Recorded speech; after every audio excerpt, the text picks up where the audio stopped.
साथियों को नमस्कार। आप लोगों के बीच में एक बार पुनः टीजीटी पीजीटी शिक्षक भर्ती विज्ञापन को देखते हुए पुनः लाइव पर आया हूं। जैसा कि आप सबों ने देखा कि आज समाचार पत्रों में एक बड़ी अपडेट आप लोगों के सामने आ रही है, जिसको यह कहा जा सकता है कि यह कपोल कल्पित है, यह सिर्फ और सिर्फ तुक्का बयानबाजी है। सभी साथियों को नमस्कार, और हम चाहेंगे कि आप लोग एक बार वीडियो को शेयर कर दीजिए। आज कुछ अहम मुद्दे पर हम लोग वार्ता करेंगे। देखिए, विज्ञापन को लेकर के उहापोह की स्थिति बरकरार बनी हुई है, और उसी के मद्देनजर हम आप लोगों के बीच में आए हुए हैं। और मैं चाहूंगा मित्रों कि आप लोग थोड़ा सा इसको शेयर कर दीजिए, जिससे कि हमारी आपकी आवाज प्रदेश के उन नौजवान साथियों तक पहुंच जाए जिन्होंने अपने माता पिता के सपने को सजाने के लिए एक प्रयास, एक अवसर, एक विज्ञप्ति का बेसब्री से इंतजार कर रहे हैं। तो ऐसे में आप सब जानते हैं, आप सभी को पता है कि किस तरीके से आप लोगों के बीच में विज्ञापन नाम से आप लोगों को गुमराह किया जा रहा है। तो आप सभी को इसको समझना है, आप सभी को इस पर विचार करना है, आप सभी को इस पर गंभीरता से लेना है।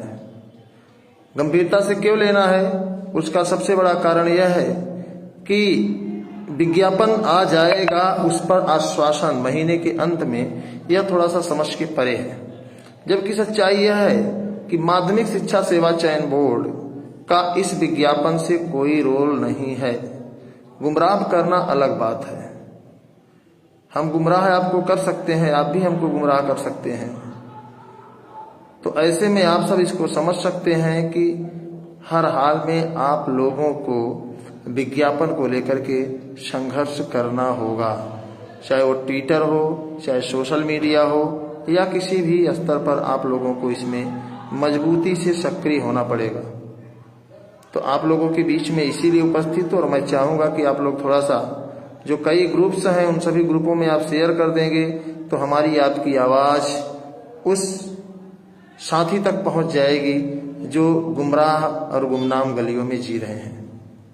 माध्यमिक शिक्षा सेवा चयन बोर्ड का शुरू से ही यह उद्देश्य रहा है कि प्रतियोगियों को गुमराह किया जाए, प्रतियोगियों को भड़काया जाए, प्रतियोगियों की जो है मॉरल क्षमता को समाप्त कर दिया जाए। आपने देखा होगा, चाहे 2011 का हो, चाहे 2013 का हो, चाहे 2016 का हो, आपने देखा होगा कि आज 4 दिन पहले लखनऊ में उप मुख्यमंत्री दिनेश शर्मा जी के साथ माध्यमिक विभाग से जुड़े सभी अधिकारियों की बैठक हुई, जिसमें तदर्थ शिक्षकों को विनियमितीकरण और भारांक को लेकर के चर्चा हो रही थी। एक बार आप लोग शेयर कर देंगे तो थोड़ा सा अच्छा होगा, और हम चाहेंगे कि आप लोग अगर शेयर करते हैं तो निश्चित तौर पर दूर तक साथियों तक आवाज जाएगी। तो आप सभी को इस पर थोड़ा सा गंभीरता से विचार करना है। ऐसा नहीं है कि जो मैं कह रहा हूं सही है और जो लोग कह रहे हैं वो सही है। कुछ भी सही हो सकता है, कुछ भी गलत हो सकता है, क्योंकि सरकार जिस तरीके से गुमराह कर रही है उसी तरीके से सिस्टम भी हम सबको गुमराह करने से बाज नहीं आ रहा है। बिल्कुल राम पूजन जी, कुछ नहीं बहुत कुछ किया जाएगा, लेकिन उसके लिए एक अवसर की हम लोगों को तलाश है।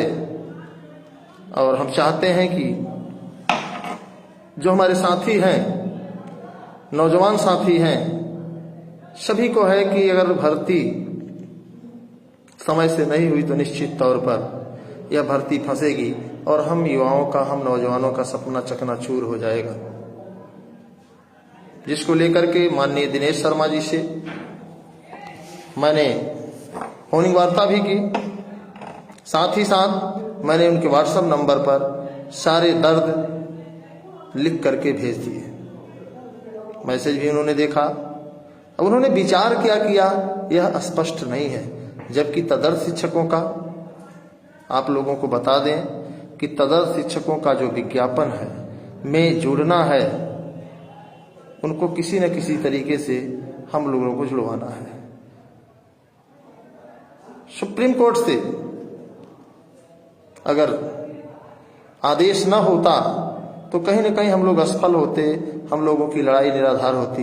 लेकिन सुप्रीम कोर्ट ने कहा जुलाई 2021 तक हर हाल में भर्ती पूरी हो जानी चाहिए। आप लोग थोड़ा सा शेयर कर दीजिए, क्योंकि हमारी आपकी संख्या बढ़नी चाहिए, जबकि हमारी आपकी संख्या घट रही है। ये बहुत बड़ा दुर्भाग्य है। इसका मतलब या तो हम लोग शेयर नहीं कर रहे हैं, या तो जिन साथियों के पास ये सवाल रखे जा रहे हैं, ये प्रश्न रखे जा रहे हैं, उनकी समझ से परे हैं। तो ऐसे में मित्रों, मैं आप लोगों से यही कहना चाहता हूं, अभिषेक पाठक जी भैया नमस्कार प्रणाम, और कि जब शासन स्तर पर आपको थोड़ा सा यही अंतर समझना है।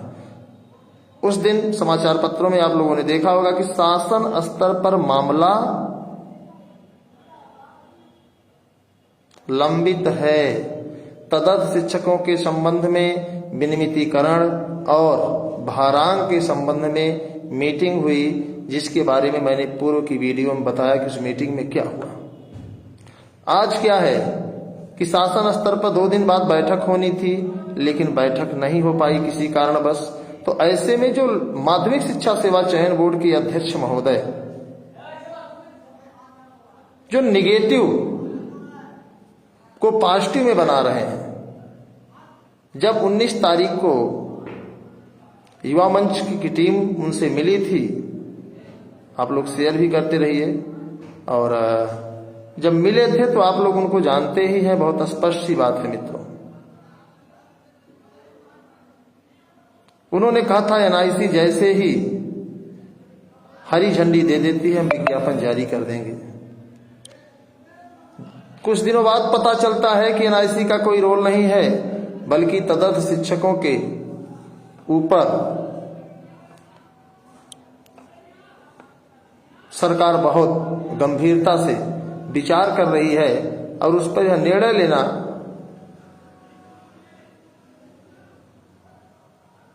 कि तदर्थों को विनियमितीकरण कर दिया जाए, या फिर उनको सर्वाधिक भारांक देकर भर्ती प्रक्रिया को जल्द पूरी कराई जाए।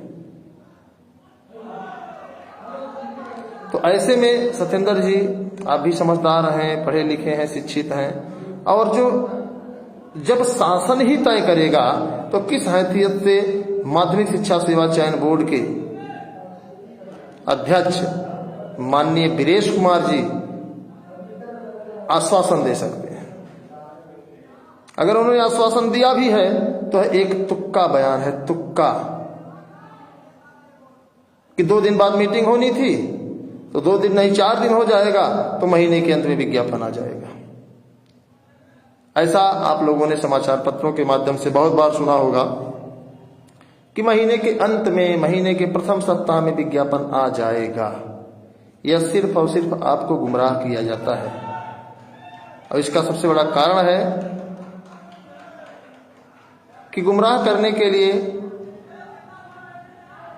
लोगों को उकसाया जाता है। तो आप सब समझ सकते हैं, आप अपनी रफ्तार, अपनी सक्रियता को बरकरार बनाए रखें, किसी भी व्यक्ति के गुमराह करने पर गुमराह ना हो। मैं आपको बताना चाहूंगा कि आप ये सोशल मीडिया में सक्रिय हैं तो आपको जरूर पता चला होगा कि लखनऊ में बैठक हुई थी, जिसमें ओम प्रकाश शर्मा जी थे, और क्या कहते हैं, उप मुख्यमंत्री दिनेश शर्मा जी थे, और तदर्थों के साथ साथ तदर्थ शिक्षकों के प्रतिनिधिमंडल के साथ साथ आराधना शुक्ला जी थी। अर्थात कहिए कि माध्यमिक का पूरा महकमा था। तो आखिर ऐसा क्यों? जो लोग प्रतियोगियों के हितों की बात करते हैं मैंने आप लोगों से कहा था कि आप लोग टीटर अभियान चलाएं, और हमने निर्णय ले लिया है 20 तारीख का आंदोलन सुनिश्चित कर हम जो है परमिशन के लिए, स्वीकृति के लिए सरकार के पास, शासन के पास प्रस्ताव रखने जा रहे हैं।